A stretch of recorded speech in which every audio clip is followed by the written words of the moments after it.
My name is Kaylin Womack, and I'm a staff writer at The Root. This weekend, I'm taking you to Bridgeport, Connecticut to explore the story of the mysterious murder of Lauren Smithfields on this episode of Small Town Horrors. 23-year-old Lauren Smithfields invited a 37-year-old white man she met on the dating app Bumble over to her house the evening of December 11th. Her family said the two had spoken for 3 days before setting a date to meet in person. Authorities say the two met at Lauren's house, ate, took some tequila shots, drank more alcohol with mixers, and played games.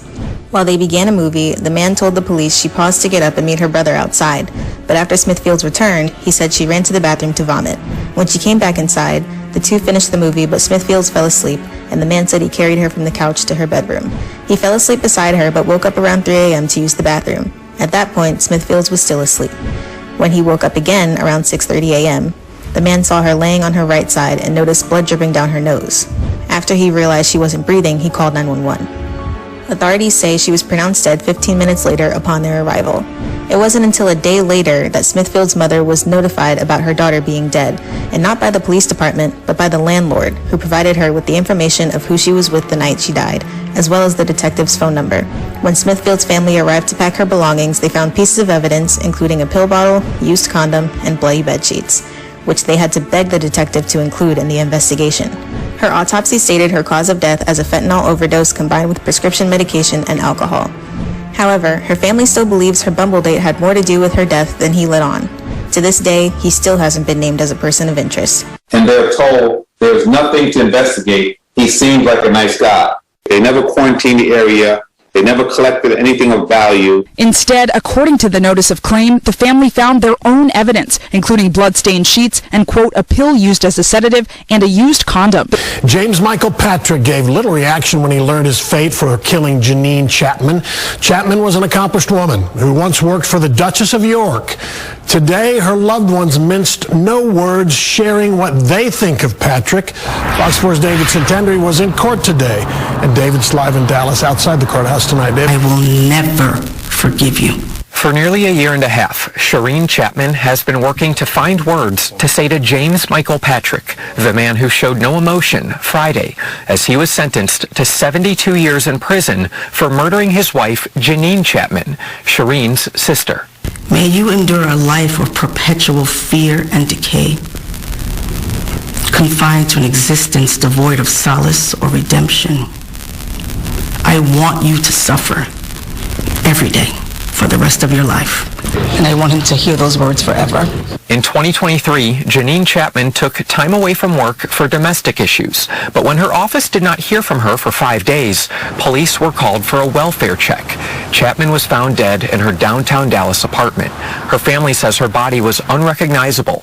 Patrick was arrested at a hospital in Austin after he was admitted for treatment to an adverse reaction to an unknown substance he took. While in the hospital, he told doctors he got a bloody and black fingernail while fighting with his wife. You showed no ounce of remorse or emotion towards my sister during the entire trial. Janine Chapman previously worked as a personal assistant to Sarah Ferguson, the Duchess of York, for 5 years after college. The Duchess shared her condolences on social media after the murder and has followed up with Chapman's mother in the aftermath. She called me 3 times. We talked, and she gave me her sympathies, and she told me if there's anything she can do, I must let her know. Family members spent an hour delivering victim impact statements to Patrick. You're a monster, and I will sleep well at night. All the praises and the honor goes to Yahweh Bahashem, Yahweh Shai Bahashem, Rucha HaKwadash, and double honors to the elder apostles and the bishops of Great Millstone. Honors as well to you, brethren, you fellow believers of this truth, and shalom to the elect. So anyway, I want to go on this video. You've seen the intro, right? This is the image that's being pushed. Remember, a whole bunch of so-called black people were saying, Israelites, right, was saying they didn't want Trump in office, so the next viable option would have been Kamala Harris because her image. But did you see who she was married to, right? Did you see who's all around her? You see, that's our people always fall for the okie doke. They see somebody that looks like them, like Barack Obama. and then they think, okay, they're for you, right? And now you see the options of Eve has run out. What you going to do now, right? Now, true, she almost didn't have any options, but there were these jakes that don't make as much money, right? That's not good enough. You know, these elites, their lovers, let me say that for the sake of the video, their lovers is the ones that funded them. And the salaries that they get, which they don't make as much as men on average, but the salaries of their worth is not the same worth of a man fixing the infrastructure. You see what I'm saying? A man is fixing the streets and welding pipes get less money than this woman sitting on the behind in an office. This is corporate America, right? This is what this is. This is corporate America. And that's how it rolls. So now these women are looking and saying, hey, I'm somebody on high. I'm special, right? They're lifted up. They're raised up. They're put on pedestals. And now they're looking at the men that they were with and saying, well, you don't make what I make. So how can you be a man to me?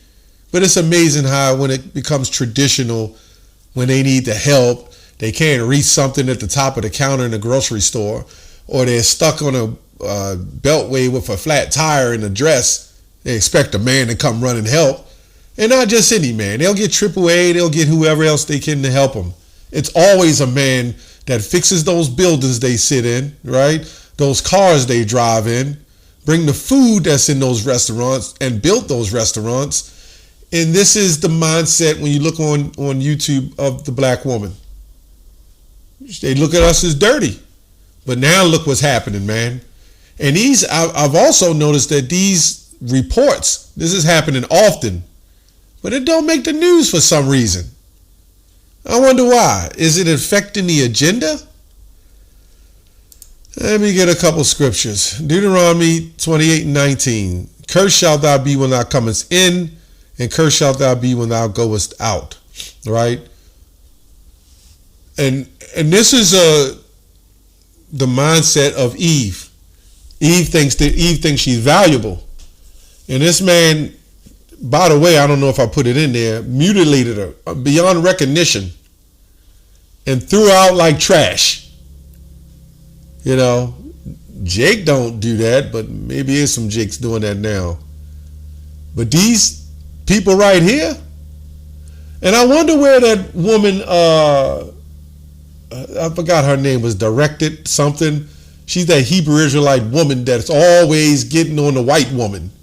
She says nothing about the black woman, right? She's always talking about black men stay away from the white woman. But she never talks about the black women who they suppose would, you know, when it comes to them. Me personally, it's whatever. They have nowhere to go. Right? It's whatever, man. Jeremiah, let's go to Galatians 6:3. For a man or woman think himself or herself to be something when there is nothing, he or she is nothing, he or she deceiveth themselves. Right. You know, a lot of them think they're the shit, you know. I see them walk in the store, they're educated. I remember I was in Walmart or one of them stores, and accidentally bumped into a woman, and, you know, I was like, oh, sorry, you know, being respectable. I don't want no trouble with these hyenas, you know, with them big eyelashes that look like she blink enough, she'll start flying away. I don't want that kind of trouble. So I go into the next aisle. So she happened to be in that aisle. I damn near bumped into her again. I said, you know, sorry we keep meeting up this way. And she's like, it's almost like you're doing it on purpose. No, I don't think so. She was kind of like not being too smart about it, but, you know, no, I don't think so. And my thing is I try to walk the opposite way. And now you got women who complaining that men aren't even speaking to them anymore. It's crazy though, because, you know, a couple of years back, I was walking in the store and this woman came up to me saying all this nasty stuff, how she's a freak and this or that. And I was saying to myself, if I told her that, she'd be calling the police and my ass would be locked up. It's crazy, man. It's weird out here now. And the more we go out and teach every weekend and put these videos up, the weirder and sicker this place is going to become, right? I've never seen it. I'm not a young man. I've never seen nothing like this. This is like the weirdest stuff. And this picture you see, they advertise it on all movies, videos, everything. Right? That's what's being pushed. And they'll get the darkest woman and the brightest man. Right? As if they don't want anything natural. It's weird. But they themselves don't even do that. Right? The pushers of that. They don't even believe in that. There's only going to be a certain band of men and some sisters who follow who's going to wake up out of that, man. Anyway, Jeremiah, one scripture came to mind right off the top, Jeremiah 4:30. And when thou art spoiled, what wilt thou do? Though thou clothest thyself with crimson, though thou deckest thee with ornaments of gold, though thou rentest thy face with paintings, in vain shalt thou make thyself fair. Thy lovers shall despise thee, and they shall seek thy life. This is what the Bible says, right? This is talking about the daughters of Zion, right? Goes on to say, for I've heard a voice as a woman in travail and anguish, as of her that bringeth forth her first child, the voice of the daughter of Zion, that bewaileth herself, that spreadeth her hand, saying, woe is me now, my soul is wearied because of murderers. And that's just, you know, to the fact of what it is, man. This is how it's going down. So I don't want to make much out of this. I just wanted to do a quick video.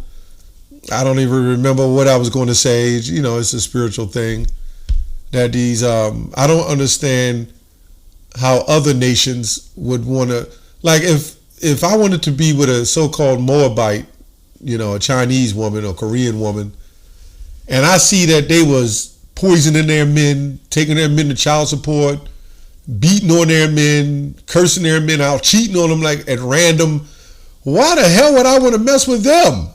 And this is what I don't understand about the other nations. If you see that these women can't even contain themselves with their own men, their own species and kind, I have no idea, except if you want to have some freakism going on, you know, and that's all it pretty much is, or to tell yourself this is a stain on a man. I don't like black men, you know. I don't know.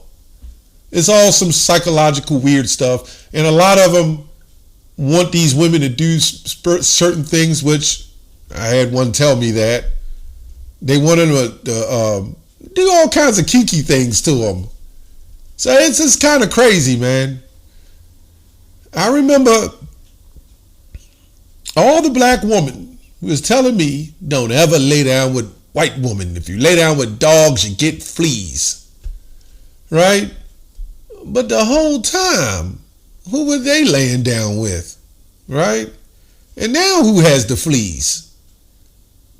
The Lord has got a sense of humor. That's all I have on that. Shalom.